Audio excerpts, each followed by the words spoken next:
Цим ранком ми захищаємо нашу державу наодинці. Як і вчора, найпотужніші сили світу спостерігають здалеку. Чи переконали Росію вчорашні санкції? Apart from the fact that a lot has been said, a lot of diplomatic moves have been made to stop the aggression. Unfortunately, it hasn't worked. So we're all waiting to see what will happen. And for us this morning, we're trying to figure out what to do with our nationals who are resident in Ukraine. It's becoming quite difficult from where we sit to move them. So we need to ensure that they are safe and that they are keeping safe. So we're engaged very much on this. The way the matters are escalating in Ukraine, if you pay regard to what America is saying and then what Putin himself is saying and the rest of the world, the safety of our people cannot be guaranteed. In these circumstances, I can only say that you don't have to play lottery with their lives. Because we don't trust the next military maneuver that is going to come from the Russian leader. And our best bet is that it is good to be educated, but not to die prematurely or to be hurt prematurely. Let's bring them to the place of safety. And when life returns to normalcy, they could always go back. We are all stranded here. We don't even know what to do. We are calling on the government today with all possible means because we don't want to wait for things to get a hand when there wouldn't be any inbound and outbound flights to the government to help the student body, the Ghanaian body in Ukraine. With any means, the people here are really panicking. One of our senior, he told us, he also told us that we should get our necessary document with us, like our passport, our student card, and then water. They all keep on hitting on the same information that we should keep those documents and money with us should in case of anything. Currently, I have 2 bottles of water and then 4 biscuits with me. I can't control my tears. I don't know what will happen because yesterday we were there, we are not hearing anything, and then in the night, I don't know, because I was awake learning, I was so right from that 12 o'clock to right now, I've never put my head down. Right.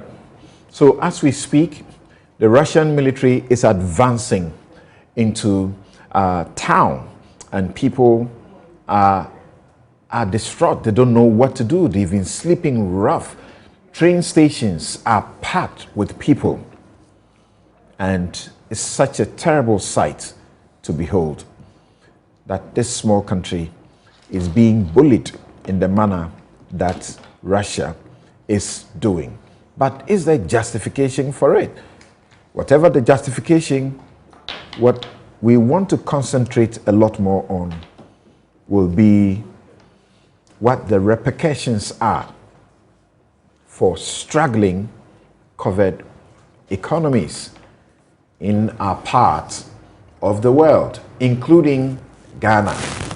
And you may have heard an MP suggest already that this is the reason the e-levy must pass. Let me introduce my guest and we get to these issues for you. Professor Kojo Appiagyei is of the School of Law, University of Ghana. Professor Kwesi Ening, Director, Faculty of Academic Affairs and Research, Kofi Annan International Peacekeeping Training Center.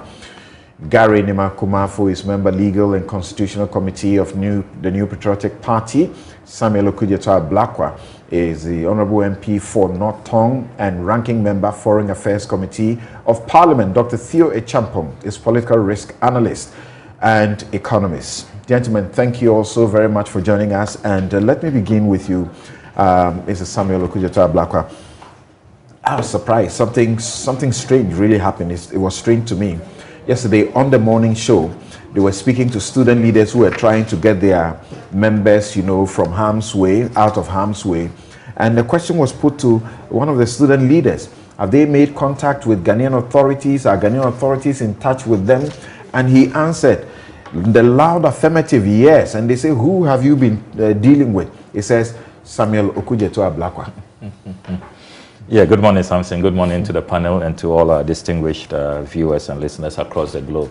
Yes, I've been in touch with the students, and as you do know, as a former student leader, I keep a close relationship with student leaders across the globe, particularly of the National Union of Ghana Students Fraternity. And with such a humanitarian crisis on our hands, we must first and foremost be concerned about our nationals. What is their condition? How can we whisk them out of safety? I must say that very few people in the international community thought that Vladimir Putin would go this far and descend that heavily on Ukraine. It is only now, yesterday in his speech, targeting the military in Ukraine, that he asked them to rise up against their own president, Volodymyr Zelensky. It's been a long time of warning to the U.S. that this was possible. Yes, I mean, there's some intelligence that indicated that, look, following what Putin had done in Crimea, when he invaded the Crimea Peninsula and totally, took over Crimea, he is clearly pursuing an expansive foreign policy, mindset. He still has, if you like, the romanticization of the Soviet Union, where the USSR was all and mighty, masters of all they could survey. He clearly wants to see if there is that possibility of, as it were, having another form of USSR, even though it remains a really, outlandish dream that cannot be achieved. But we must put the current conflict in context, that it is clearly about the Russian geopolitical interests. That's right. They felt threatened by how Ukraine had become so pro-West, and they felt threatened by Ukraine's application to join NATO. Look, there are very few countries that will accept adversaries coming so close, using a neighboring country as, if you like, a launch pad. Let's remember that because of, the Cold War, era, you still have a lot of mistrust, a lot of bad blood. The Cold War may seem to be over, but it's still simmering. It never really went away totally. And so Russia had served notice many years ago, actually even during the 2014 invasion of Crimea, that they would not accept a situation where, Ukraine is admitted into NATO, and where the Western allies like the United States, Germany, France, Britain, use Ukraine as a military base. And there is history of that. That gives them 600 kilometers away from Moscow. Absolutely, so close, so close. And you see, we must be guided by history. The Russians remember how, after the Bay of Pigs invasion in 1961 in Cuba, which was fought by, that was the one led by Cuban dissidents in the United States of America. That was foiled. After that, the Cubans reached out to the Russians for help. So in 1962, the Russians established a military base, erected missiles in Cuba. That's right. The Americans said, hell no. We are not going to allow you to establish a base only 90 miles away from the United States of America. And that led to what became known as the Cuban Missile Crisis of 1962. There was then fear of the possibility of full blown out nuclear war. And eventually, the Russians had to leave Cuba. As we speak, Cuba continues to face sanctions from the United States of America because of what happened in 1962. So the Russians are saying, and this is from the Russian perspective, I do not necessarily have to agree with that position, but just put yourself in their shoes. That's their perspective. They are saying that if we were prevented in 1962 from establishing a military base in Cuba, 90 miles away from the United States of America, and we suffered the consequences, we had to leave Cuba, with our tails in between our legs. Why should we then allow you, decades after, in 2022, to not only establish a base, but to allow Ukraine to join NATO? And we all know the implications of Ukraine joining NATO. There's an Article 5 in that North Atlantic Treaty where any incursion into a NATO member country, it is a declaration of war. And all of NATO's, all the 30 members of NATO will descend on you. And you really will struggle, because if you put, the Russian military might together, their population of about 150 million, their GDP of about 12 trillion, it's nowhere near that of NATO when they decide to pool resources and descend on the Russians. So I think that we are where we are because of lack of proactive leadership. As far back in 2014, will you believe that the respected Henry Kissinger, the 98-year-old, not 98-year-old, former U.S. Secretary of State who served under Nixon and Ford, he put out an article in the Washington Post in 2014, and in his book, The World Order, a copy of which I have here, he warned about these consequences and put together, if you don't mind, these suggestions, these recommendations. I'll read through quickly. It says, leaders of all sides should return to examining outcomes, not compete in posturing. Here is my notion of an outcome compatible with the values and security interests of all sides. 1, Ukraine should have the right to choose freely its economic and political associations, including with Europe.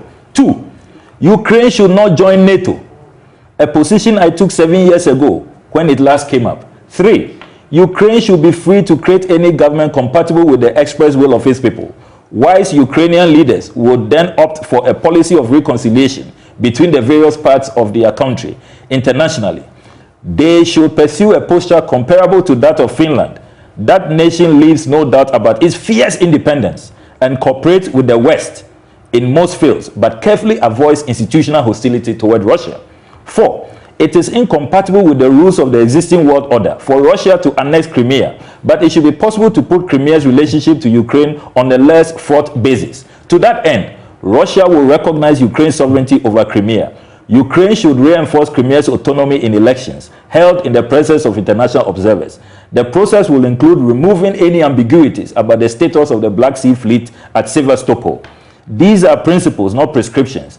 People familiar with the region will know that not all of them will be palatable to all parties. The test is not for absolute satisfaction, but balanced dissatisfaction. If some solution based on these or comparable elements is not achieved, the drift toward confrontation will accelerate.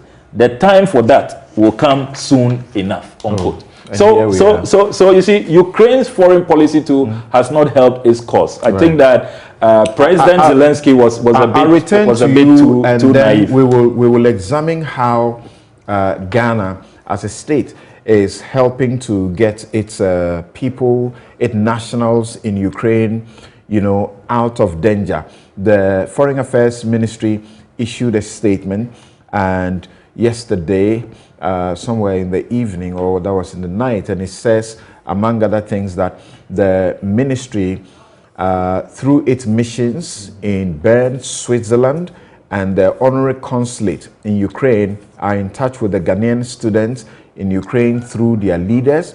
A list of students has been compiled to facilitate an evacuation exercise that, following the closure of the Ukrainian airspace, it had become challenging to airlift our compatriots from Kiev and other parts of the country. Hence, the only viable means of evacuation is by land to neighboring countries such as Moldova, Belarus, Slovakia, and Hungary. Discussions with the authorities in Switzerland, Turkey, Poland, among others, Romania, to assist with the smooth evacuation of Ghanaians in the Ukraine are far advanced. Language we are so used to, and sometimes it means practically nothing. We hope this time that is not the context. The officials of the relevant Ghana diplomatic missions and honorary consuls are on standby to facilitate the passage of students who had commenced their journey. And yesterday in the morning, on the morning show, we heard some of the students were already trying to leave and were so unsure how they were leaving. The government has put in place the necessary package to facilitate the transportation, accommodation, feeding, medical support, etc., to ease the burden of our compatriots. As the Ministry of Foreign Affairs and Regional Integration continues to engage with other stakeholders such as the Ghana Scholarship Secretariat, the Security Services, and other state institutions, we urge our compatriots to remain calm as measures are finalized for their imminent safe evacuation. The ministry will keep updating the general public on the progress of the evacuation.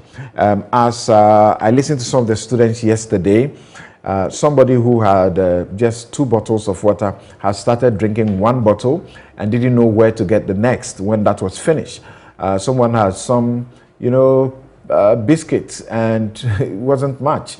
Shops had been closed, and the rest of them, they were sleeping in, train stations. And as you can see, the pictures from CNN, Al Jazeera, all over, it is really, really terrible.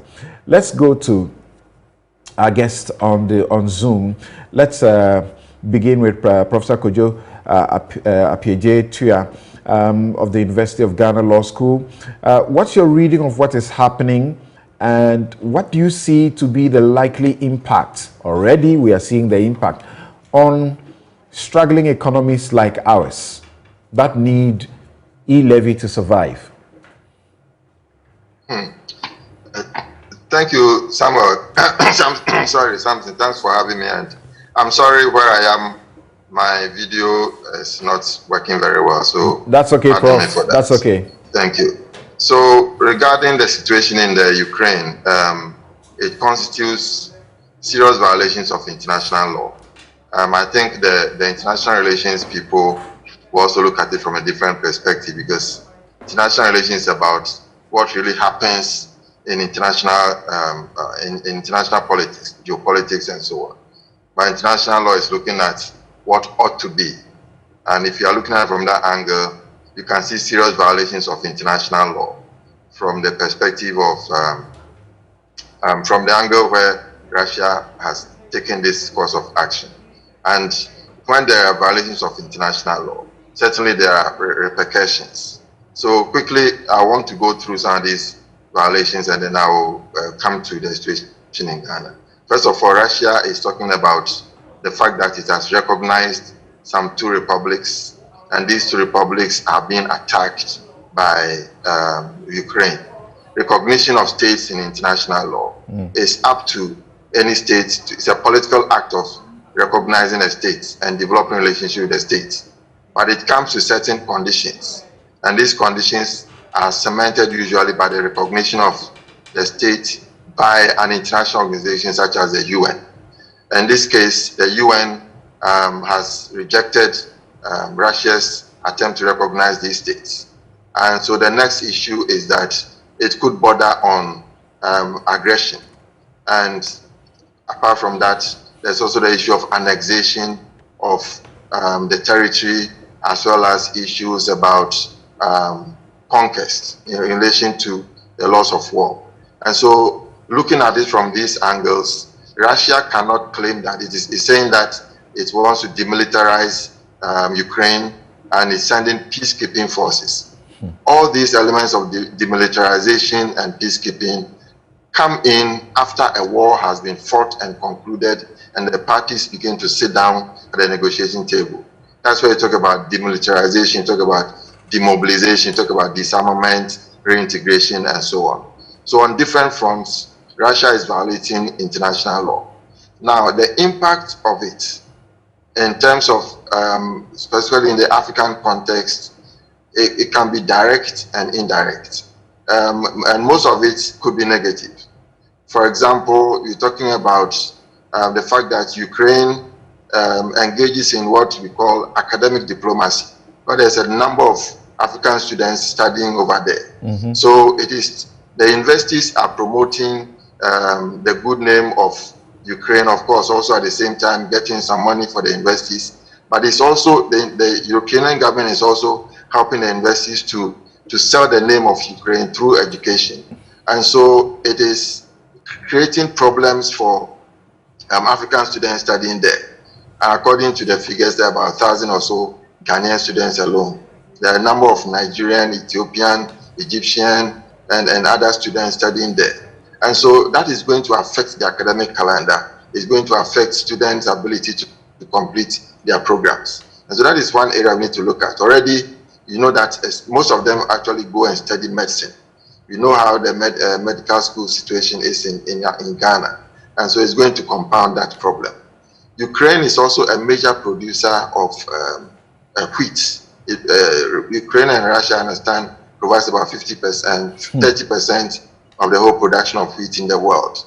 Ghana is not a major consumer of wheat, but it is going to have an indirect impact because we use wheat for bread and other products, and not directly eating the wheat as maybe we do with rice. Right. So that impact is also going to be felt there. And then we also want to look at the sanctions. The sanctions that the Western world has started imposing on Ukraine, on Russia. The impact is not only going to be felt by Russians or in Russia, but also on Western countries. And so indirectly, companies and other organizations are being asked to sacrifice so that they will comply with the sanction directives so that it will bite Russia. Now, when it begins to bite these companies and the countries themselves, it means that it is going to affect the kind of support they are going to give to African countries that are dependent on aid and loans and so on from these countries. Because already we know the impact of the COVID pandemic on support and assistance to African countries. The problem has not come to an end, and this sanctions issue has also come in. It means that if US is earning less, it's going to earn less because of the sanctions. The impact is going to be felt indirectly on Ghana and other countries that depend on aid and other assistance from the US and from the European countries. Right. So that is also another thing we need to look out for. Yeah. So all these are issues that in the end is going to affect us. Right. If you talk about petroleum as well, Russia is a major oil producer as well as producer of gas.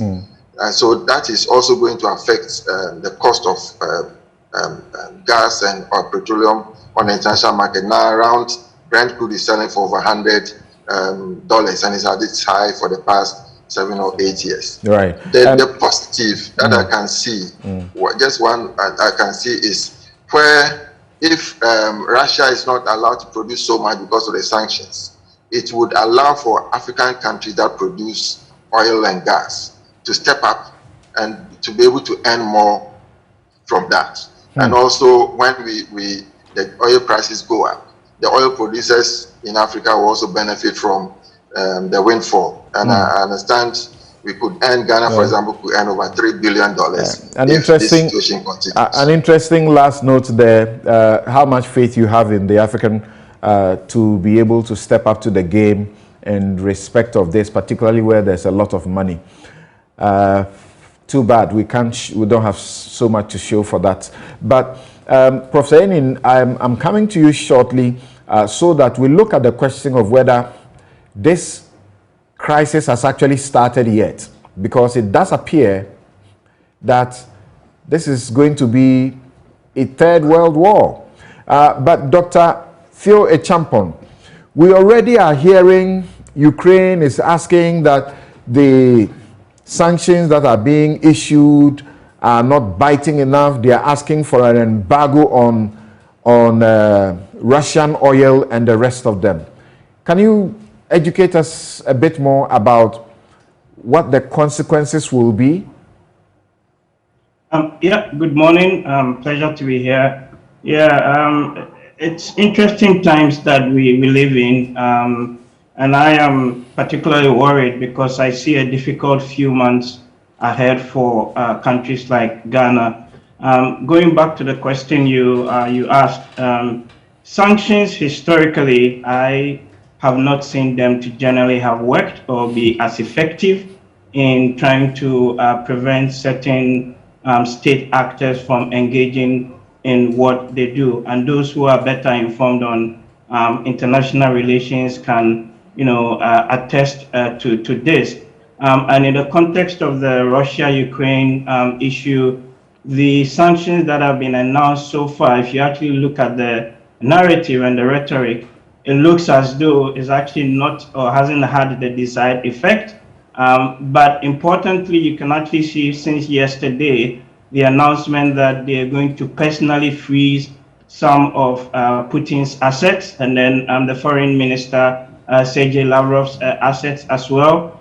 But I think the one that might make a bit of a difference really is the attempt to get Russia out of the SWIFT banking system, and also to sort of put some sort of embargo on Russian oil exports.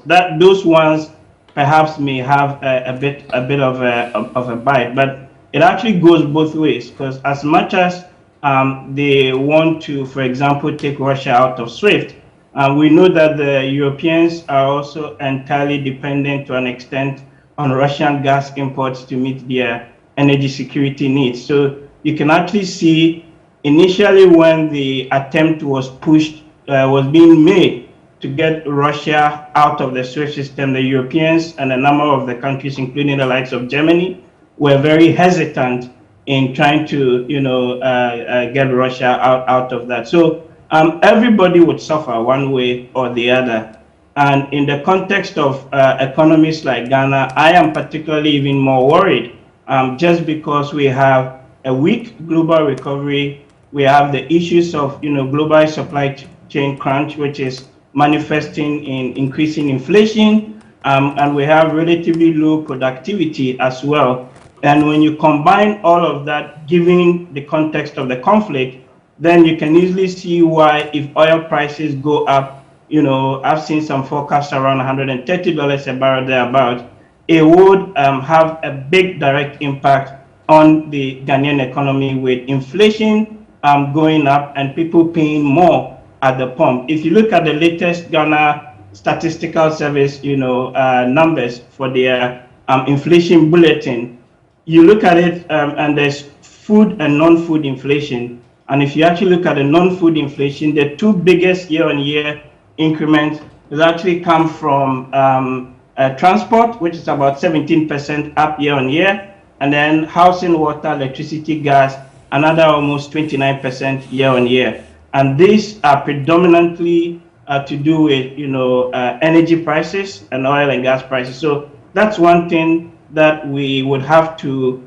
be concerned about. The second other thing I think Prof alluded to is wheat and fertilizer. So Russia, together with Belarus and I think Canada, are the three biggest producers of fertilizer in the world. And then with wheat, about 30% of global supply comes from both Russia and Ukraine. So with all of the issues happening and with the conflict, you should see this then manifesting or impacting within the supply chain, but ultimately it would drive up inflation and make things a bit more difficult for countries like Ghana that are usually more sort of import dependent on some of these economies.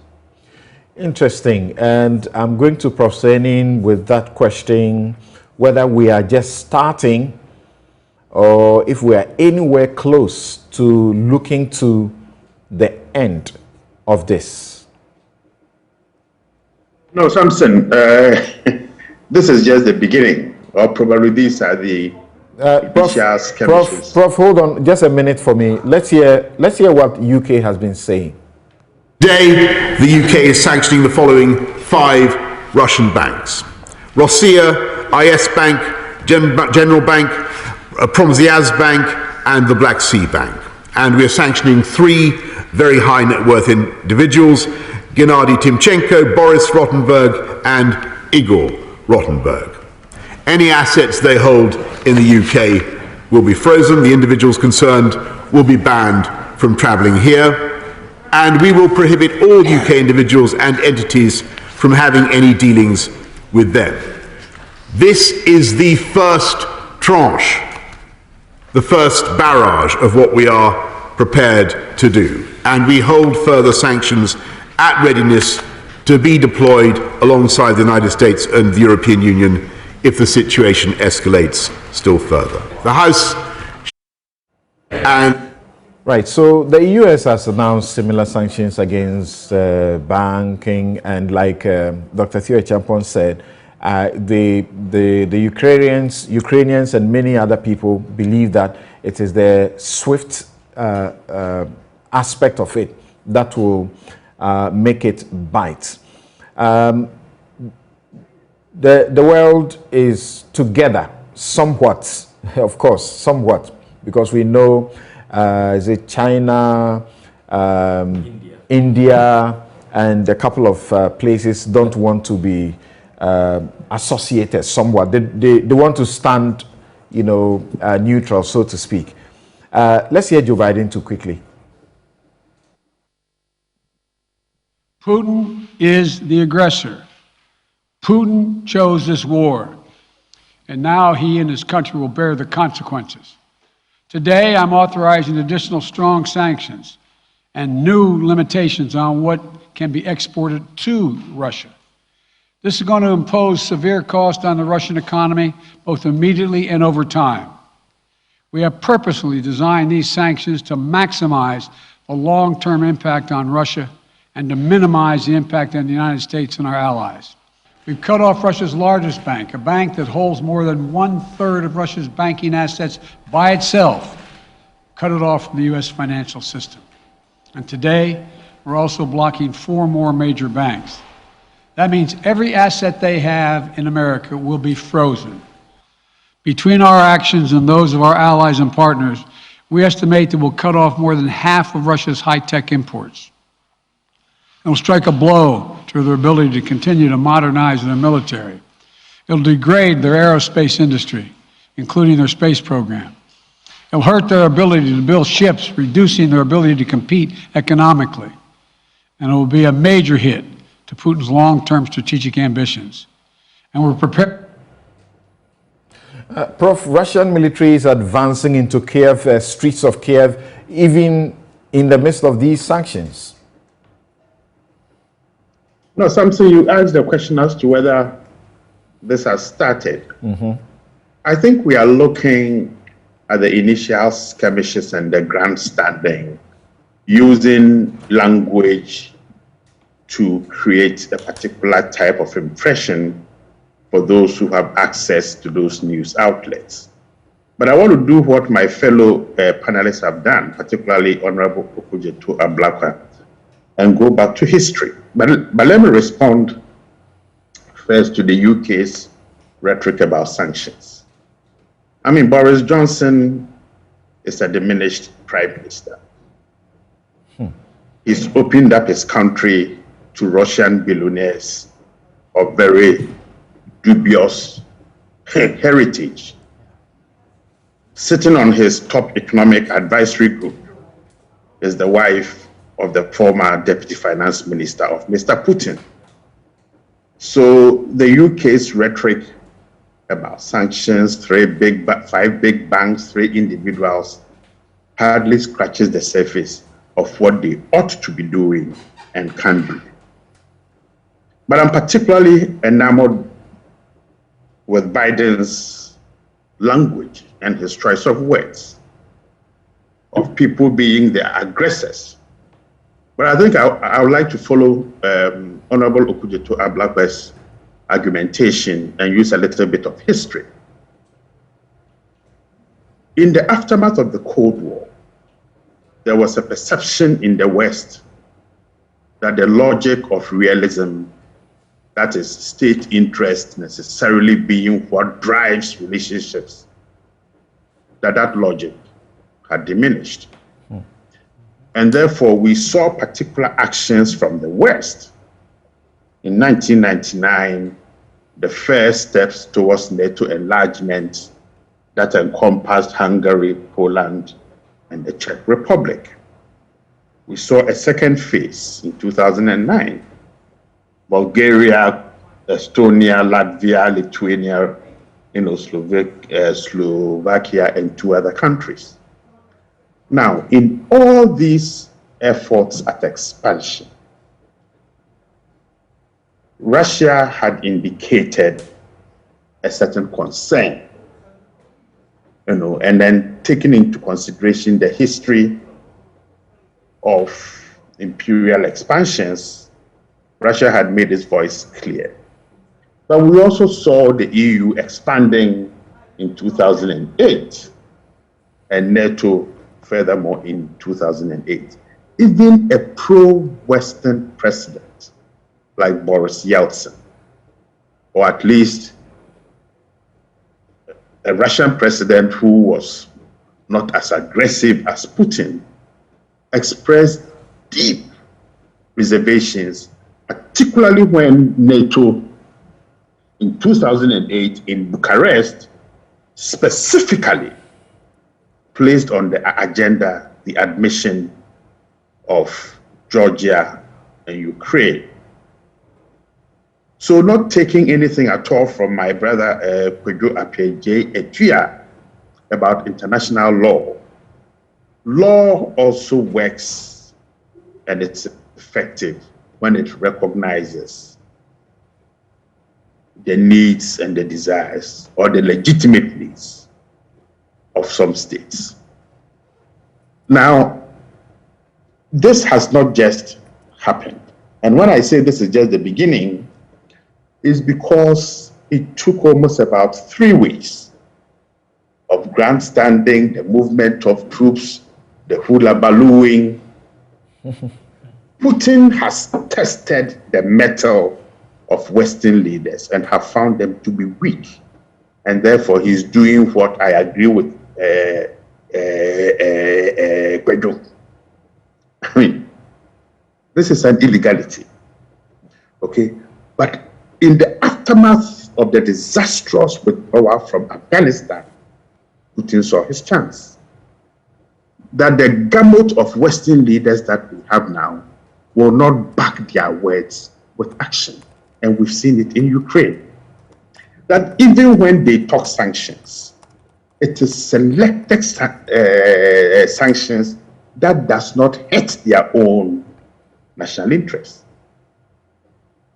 Okay, and it is this selectiveness that is changing the narrative from Kiev, because their allies are not backing them the way that they thought they would back. So this is just the beginning. Russia will continue to move. There's going to be a disastrous humanitarian crisis in Europe, and the very fact, Samson, that war can break out in 21st century Europe is simply mind-boggling. But this is the failure, the consistent failure over time to make the assessment as to the potential dangers that first, the actions of the West, its enlargement towards the East, and the reservations of the Russians were overlooked. Okay, and the narrative from the Western media and Western academic sectors does not want to bring in the historical aspect of this analysis. And if we don't do that, then I think we are looking at it from only one side. But something I cannot finish without talking about our own role, Ghana's role, and its positioning, particularly with respect to dealing with the students who are in Ukraine. In the last couple of months, I think every time we've spoken, I've come back to one thing: the quality of intelligence assessments and analysis that feeds into the policy making and decision making process. I mean, the ex post facto narrative that, oh, we are now trying to get our students out and they may have to go to Poland and Hungary and Belarus. I mean, it ought not to have come to that. The security perception and the threat perceptions have been clear for weeks on end. And I remember there were certain phases in our history when immediately the signals were being sent that tensions were rising, we would have sent external intelligence agents, either from Accra or from one of our embassies or high commissions, to go to the ground and make a solid assessment of what from the Ghana side we thought the threats were, how our students and our nationals could be affected, and how we could evacuate them. And I think it would be quite nice if somebody somewhere can tell us whether these assessments were done. Otherwise, the talk about how to evacuate them and embassy in Geneva is just hot air. What is the basis that we think they can go to Poland or to Moldova or to Belarus? Upon what assessment are these decisions being made? And I think for me, this disconnect between solid analysis, you may call it intelligence, whatever, that feeds into the decision-making process is one of the lacunae that we need to look at. But this is just the beginning, and I agree with the other panelists. It's going to affect food, oil prices, even the almighty, somewhat China, which is supposed to have thousands of nationals in Ukraine, is now evacuating its nationals. It's just told them that they'll be evacuated at short notices, and several flights were being made available to get them out of that country. So will you say they were also not proactive? No. China, this is a deliberate part of the real policy. China benefits and supports what is going on. So pulling out its citizens prior to the crisis would have been a stab in the back of the planning of what Putin sought to do. I'm sure they've negotiated safe corridors, safe, passages. In the grand scheme of geopolitics, sacrificing your nationals but ensuring that they are still safe is part of the game. There are at least 15,000 Indian nationals who are also stuck in Ukraine. Well, that was a bad assessment on their side.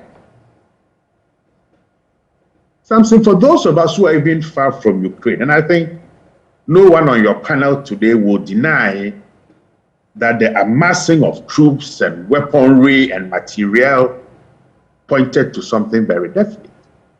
Putin's grandstanding, his language, either what came out of his mouth or his body posturing, was very clear that they've always had this vision of expansion. And that because of the role of Ukraine particularly, and its strategic position, even in the USSR days, that Ukraine had to be very careful in the way that it played its politics. And I think Honorable Okujuta Blakwa read some phrase that I like very much. Right. But nevertheless, okay. Right. Let me get briefly a comment from Gary Nimako, and then I get all of you to wrap up, looking forward to solutions, and including more particularly how to get Ghanaians back to safety, and how to steer the economy away from the impact of this onslaught by Russia on Ukraine. Yes, so Gary, what's your reading of what is going on, and being someone who is within the corridors of power, are there already, as it were, discussions and meetings going on about the impact of this development on our economy? Good morning, Samson, and good morning to your distinguished panelists. I think that we must all understand that basically war is something nobody should detain. But it is very clear that this war would certainly have an effect or an impact on our economy, especially with the surging oil prices and gas. It's expected. But government is doing everything possible to make sure that there are some factors that will ameliorate the effects of this, impact on our economy. Now, on the students' front, the ministry put up a statement yesterday, and tomorrow they will do a full press conference on the matter to let Ghanaians know the steps being taken to ensure that our citizens are evacuated from Ukraine and brought to Ghana in one piece and not in pieces. But I already made a point that there was a failure in intelligence, and I think you were very clear when you asked the question as to other nationals being trapped also in Ukraine. Clearly, there were some words that were being thrown in here and there, but sometimes you realize that yes, nations will throw in words and they will just war. I mean, words in terms of war. They don't really, more or less go in with the real troops to try and attack. So other countries are making steps to ensure that they take their citizens out of the country. We are also doing the same. I don't think that there was really a failure of intelligence, because Ukraine itself was sitting there. Before they got up one morning, the airport was bombed. They got up one morning, the citizens were being attacked to the sky right buildings. So clearly, I will also say there was no intelligence failure on the part of Ukraine. Russia. What did you expect Ukraine to do? Because their land is what was the target. So what did you expect them to do? To start running out of their country?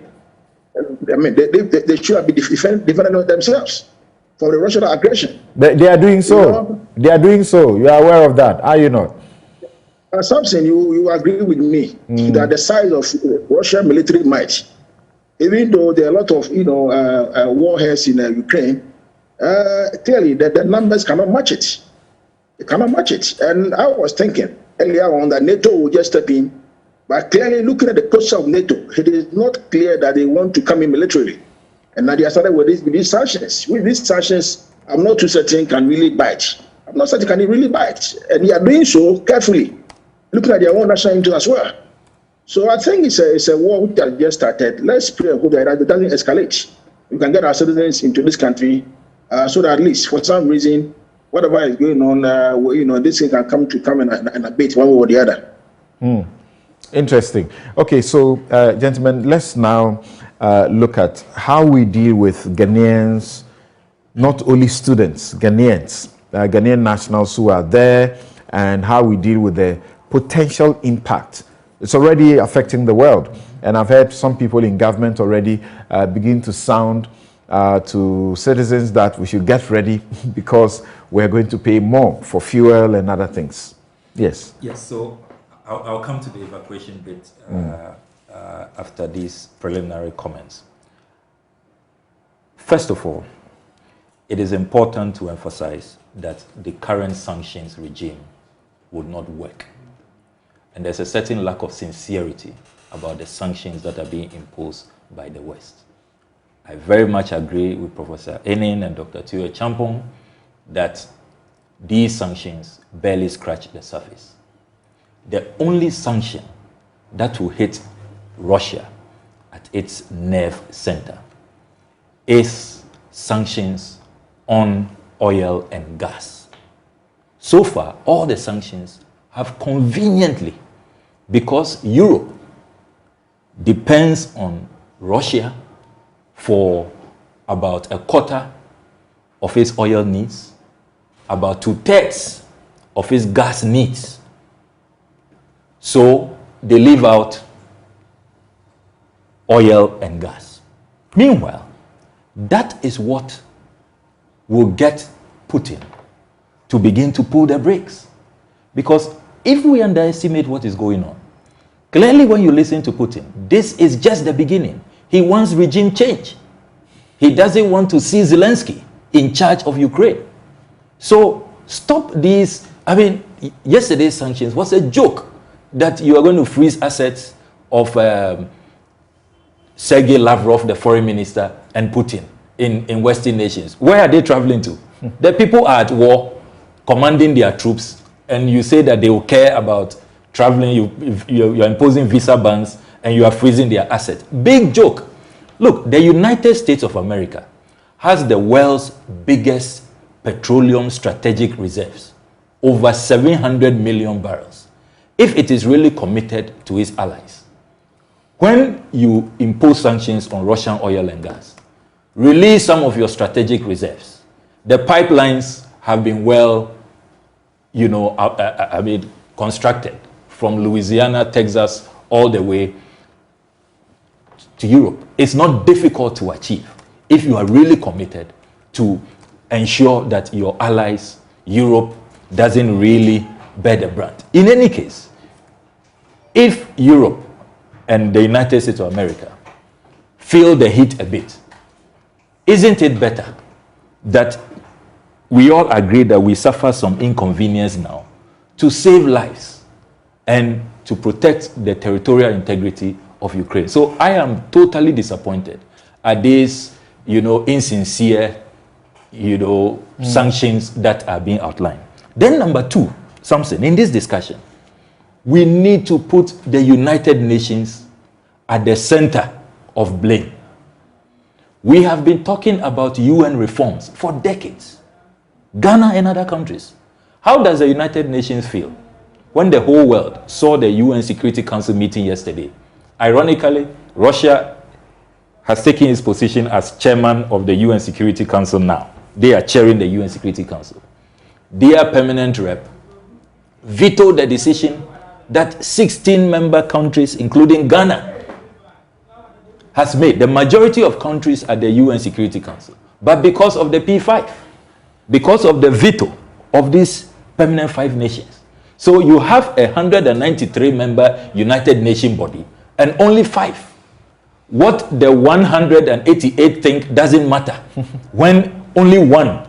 So as it is now, only 1, Russia, yesterday vetoed any progress to be made by the United Nations. So the United Nations has become impotent. It's been rendered toothless.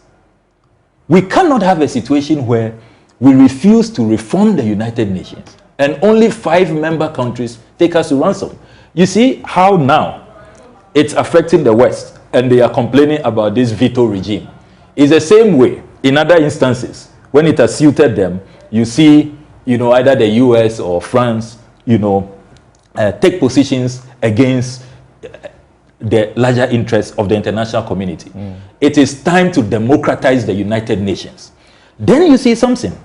In all the analysis about the implications, the focus has been on the economy. But I will submit that we should be more worried about the security implications for our sub-region. You know why? France has been assisting us to contain violent extremism. You do know that violent extremism is at an all-time high. Terrorists have taken over. You have all of these Al-Qaeda of the Maghreb, ISIS, Boko Haram. They are in control of Mali. They are in control of the majority of land space in Burkina Faso. There's a real threat in our border towns. Exactly. In Ghana, the NCC has done a research empirical that shows this. And the national security has also taken note of that. Apparently, they are doing something about it. So you see, the countries that are helping us, France has 5,000 troops in the sub-region now. Germany is supporting with weapons, as you do know, some artillery support. You have the Russians, who are now preferred by French West Africa. Their Wagner group is all over in Africa, at least helping to contain the situation. Now with what is happening in Ukraine, they are going to shift focus. They are likely to withdraw their troops to focus on the conflict in Ukraine. And that is going to affect us.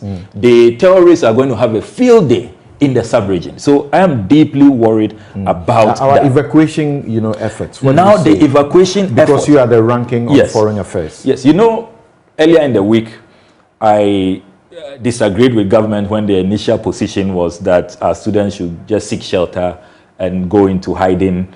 I said it was inadequate. It was an unhelpful intervention. Days after that, I now see a shift in position. Government is now moving in. And as the students have confirmed, I've been in touch with them. As we speak, they are moving to the borders that Ukraine shares with Romania, Slovakia, and Hungary. They tell me that the Polish border has become so choked. There are over 50,000 people there. That's and right. It's difficult to have access. That's right. So some buses have been provided and they are moving. Students who were in Vinnytsia, in Ternopil, and then Kyiv are on the move as we speak. I'm told they will be arriving by midnight. And so far, they are good. There was only a scare yesterday in Kyiv when a train that some of our students were in came under attack. Right. But fortunately, they escaped In the morning, there was this guy who was afraid that even that opportunity that presented itself to join the train, he wasn't too sure because people had suggested that the train could be a target. Yes. So I agree with Professor Enin that as a country, we need to have an evacuation policy based on a superior intelligence gathering mechanism. I was disappointed that it was as recent as 24th, just 2 days ago, that our embassy, we don't have a resident diplomatic mission in Ukraine. So the embassy in Bern, Switzerland, has concurrent responsibility.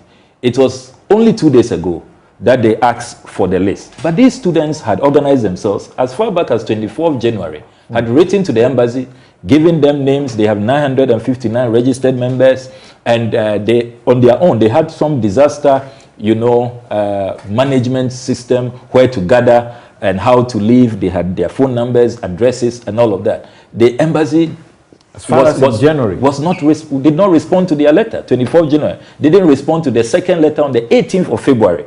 So it was 24th, after the strike, that they were now gathering data, finding out who they are. It's not good. Else, in other jurisdictions, they have data of who their nationals are, where they stay, and all of that. So in any emergency, they can act swiftly. I recall that during the COVID evacuations, there was one European country. They reached out to our mission. They didn't even know how many students, even those on government scholarship. And that ambassador always tells me that you people must do something about your emergency response, your record keeping, and your consular obligations towards your people. So this is a lesson that we should improve on our evacuation strategies. Thank you. But I want to commend the government for the evacuation so far, and I pray that our students will come to us safely. Thank you very much. Dr. Theo Champong, Mr. Okujeto is not excited about the sanctions so far, and you are also somewhat not excited, but is it not something that they are trying to graduate instead of, start on a setting, high scale? And as we know, Russia is already reacting by way of closing its airspace. There is threats of restricting of its airspace in retaliation, and it's already doing that to UK and a few other places. Yeah, like I said, historically sanctions have never worked, and as Honorable Okujeto has also very well articulated, in this particular instance, it's just selective sanctioning. And what then happens is you have this sort of tit for tat. It's a game of two big geopolitical powers literally sort of fighting in this regard. But remember that I don't think Putin is necessarily perturbed by the current round of sanctions, and he seems hell-bent on achieving the set objectives that they have for themselves.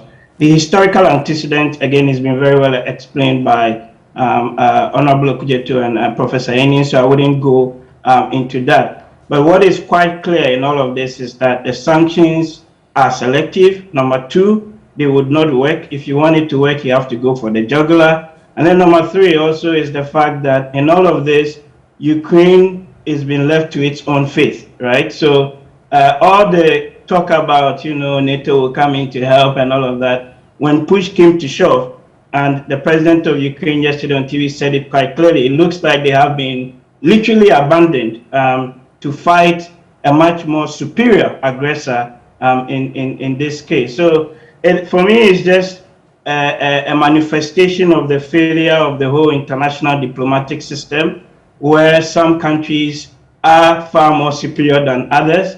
And yesterday, likewise, I watched the UN Security Council meeting, and it was interesting in the sense that the Russian envoy was chairing, and literally they had a veto, as much as the US, Britain, China have also in the past vetoed, right, other proposals that they felt was not in their geopolitical interest. So we have these sort of 5 countries more or less controlling the fate of the other 180 plus countries in the world. And that perhaps needs to change.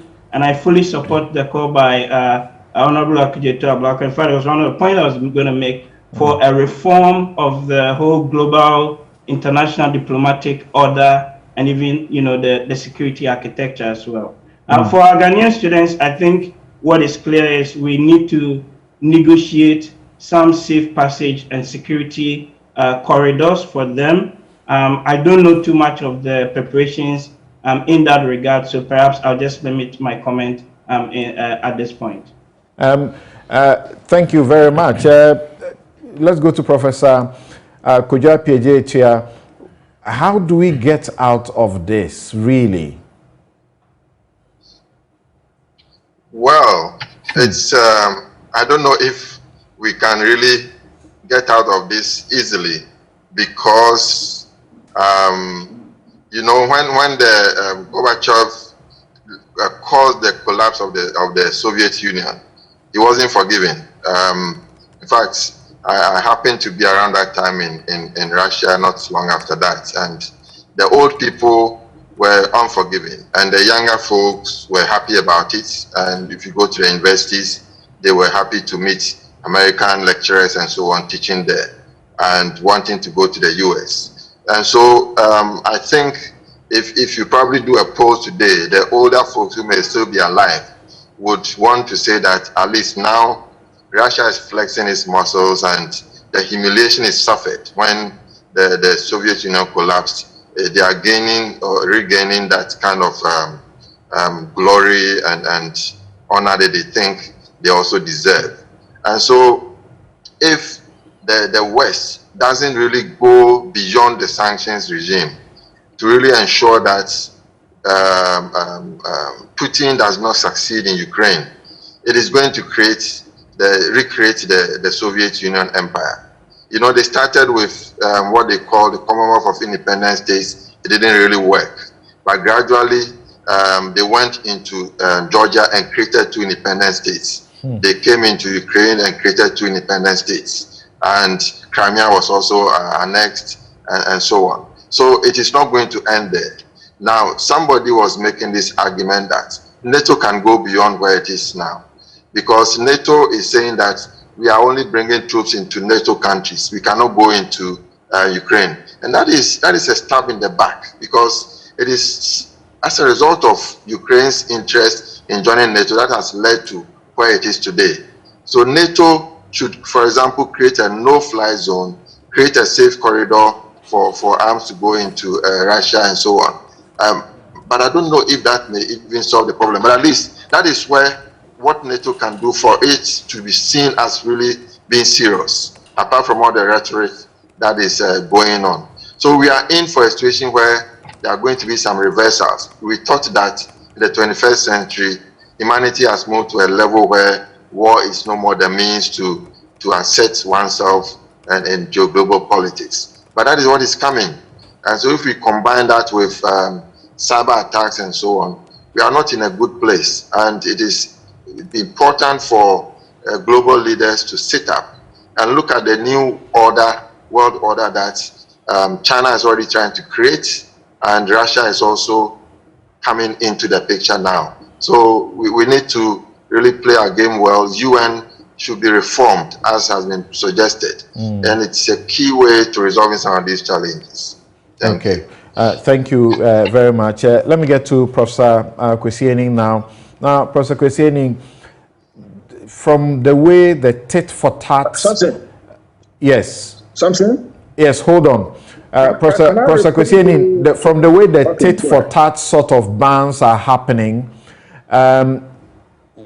this is going to further destroy the recovery of the airline industry that we're beginning to see due to COVID. So how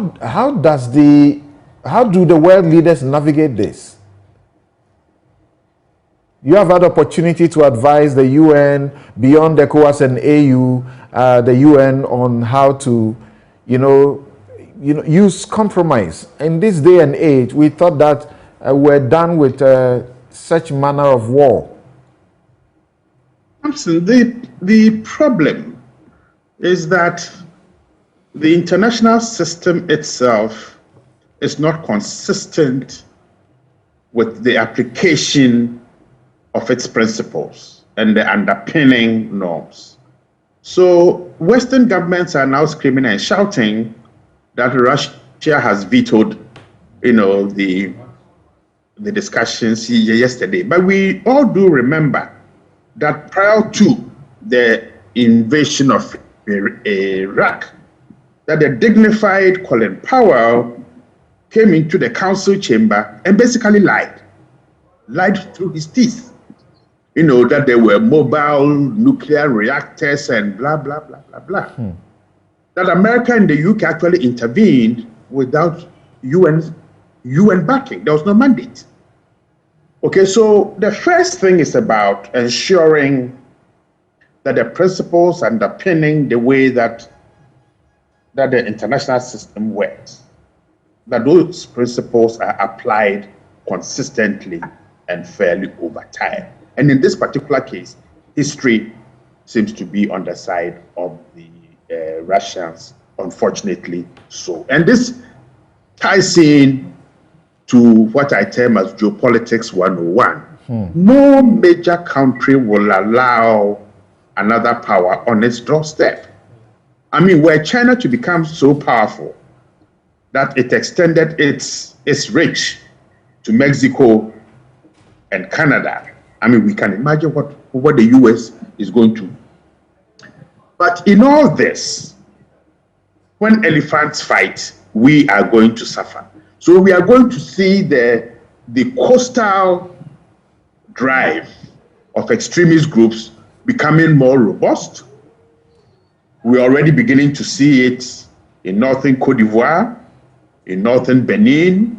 I think we are seeing movements and shifts along our own borders and boundaries. The Wagner group is going to be more assertive.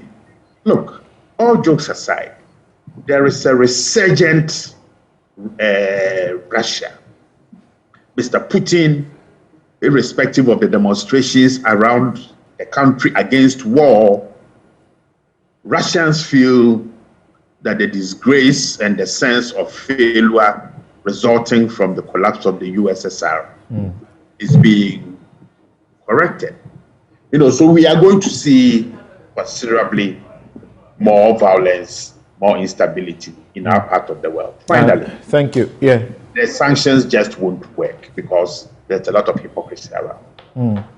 Interesting. And like you say, his own citizens, nationals, who have different opinions and feel that they don't support he's going against Ukraine, he's just arresting them en masse and dumping them in and with serious implications for their criminal records in future, because it's not just arresting them over demonstrating, but there was an explanation I got that they are triggering it. If you are arrested for demonstrating, it's likely going to impact on your ability to secure a job in future in the Russia. And come on, Yes, Gary, what will be your last, very final comments? Something, let me state authoritatively on your show that a lot of information shared now by Mr. Blackwell is false. First of all, you see the indication that he spoke to the students and then they said that the honorary consul did not respond to them until recently. That statement is false. I said the embassy in Switzerland. You see, It says the embassy in Switzerland did not respond to them on time. 24th January and 18th February. The point I'm making is that Honorable Blackwell did not inform you on the show that he cross-checked these facts from the embassy. He didn't tell you that. But this is what the students have been talking about. You cannot hear just one side. And I'm telling you the other side of the story. You cannot hear just one side. You are telling what the students have told you. I'm telling on the other side, you are telling me that story you are putting on the show is false. We have heard the students as late as yesterday on the Super Morning Show. You see, Sammy, I'm saying, you cannot hear one side of a story. And you're a lawyer and you know that. You must always hear both sides of the stories. We are hearing you. I'm only putting to you what we have been told. I'm telling you, the story on the other side, that statement put out there is false. Number two, a lot of the students who are there now are there on their own. They are there on their own. And you see, they were also advised to leave way before the war broke out. Who did that? That's the story on the other side. Who did that? From the embassy. The embassy did that? Number three, Sammy, hear the other side of the story. Or the alternate pattern, hear the other side of the story. Your show is please, we are hearing you, but we are we are challenging the claims. So please, can we proceed with the discussion without saying hear the other side? You are being heard. That's why you're on TV. Number three. So wait before you go to your number three. Gary, hold on before you go to your number three. You are simply just throwing the statement out there that the students should not be trusted and that Okujeto Ablakwa, who they have also been speaking to, should not be trusted. Why should we take your word for it? You see, what Okujeto ought to have done, that being somebody in opposition, having been given information from the students, he ought to have reasonably inquired from officialdom what the status quo was. But to rely on only one side to come to your show to to inform the general public that it is a story as it is. Clearly, it's just politics. It's just politics. Now, Sammy, do you know that there's about 28 students who are on GOG scholarship as we speak? No, that's not the question I asked. Why should we take your version as against the students and the MP? Yeah. Do you have a copy of the response from the embassy to their 24th January petition and their 18th February petition? That will settle the matter. My version is the version being proffered by officialdom. And what is being put out there by Mr. Okujeto Ablakwa is what he clearly should have informed him. My challenge is that when you're informed about something, you want to cross-check. You want to cross-check from officialdom what the status quo is. You are assuming he hasn't cross-checked. He says he has. No. You see, when you're listening to him, he didn't tell all that he cross-checked. He didn't say that. He said that until the war broke out, the students were not attended to by officialdom. And you see, I think it is fair.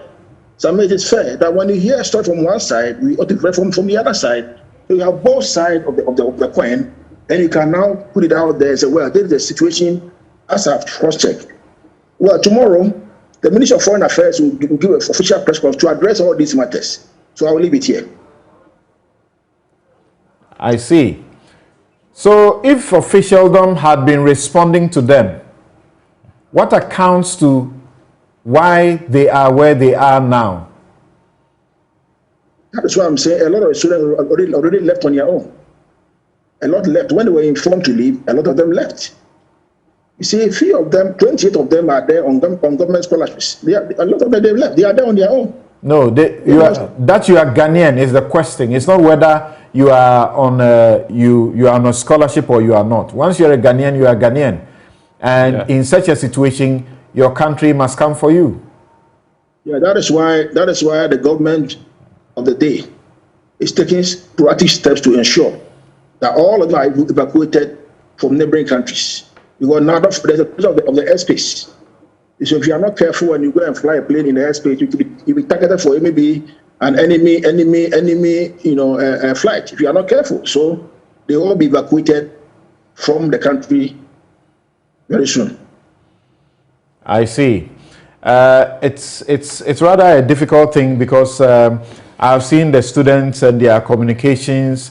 We have heard nukes. They have been speaking about this and the list that they compiled, all of that. Yeah. I'm sure that and copies of the I'm sure that it would be unfair to suggest that the nukes guys who are doing all of this will all come to radio and just be lying to everybody else that these communications were unresponded, or that there was not a favorable, reaction to them, if there was. You don't agree? Sami, you see the point I'm making. Now the two of you are Sami and Sami, so I'll say Sami square. You see, you will agree with me that when communications are sent to official sources, there are receipts to it. There will be acknowledgement. If there is no response to your communication, you must send a reminder. But I'm telling you that authority, that this matter that they are talking about, authority are saying that it is not as it is. A lot of the students left on their own. Few Ghanaians are around there. A few things are around there. And I agree with you that every Ghanaian life matter. It doesn't even matter whether you are there on a government scholarship, or you are there on your own, or you are there as somebody who has gone to school there, or you are there as a worker, or you are there, whatever it is. Okay. So it's okay. Before we turn this to one of our typical, thing of the partisanship, let's take a break and return to the Parliament of Ghana, where it does appear that e-levy is damaging it.